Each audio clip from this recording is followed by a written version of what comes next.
Selon un dernier bilan, 27 personnes ont été tuées. Plusieurs officiels figurent parmi les victimes.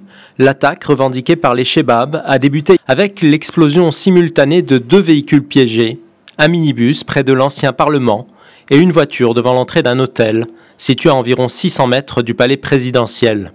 Dans un premier temps, ces explosions ont fait une quinzaine de morts parmi les policiers, les gardes de l'hôtel et les civils qui se trouvaient à proximité. Puis quelques minutes plus tard, des coups de feu ont été entendus à l'intérieur de l'hôtel et le secteur a été bouclé par les forces de sécurité. Une attaque menée selon un mode opératoire déjà utilisé par les Chebabs dans le passé, voiture piège à l'extérieur pour faire diversion et permettre à un commando de pénétrer à l'intérieur du bâtiment visé afin de faire un maximum de victimes. Dans l'hôtel en question, lieu très fréquenté par les officiels somaliens, se trouvait le ministre de l'Intérieur de l'État du Sud-Ouest, Madobe Nuwo. Il aurait été tué dans sa chambre, selon le correspondant de The Voice of America, qui se trouvait sur place. Une femme et ses 2 enfants qui ont couru vers la chambre du ministre ont également été tués par les assaillants. On compterait aussi parmi les victimes un haut responsable de la police et un ancien député.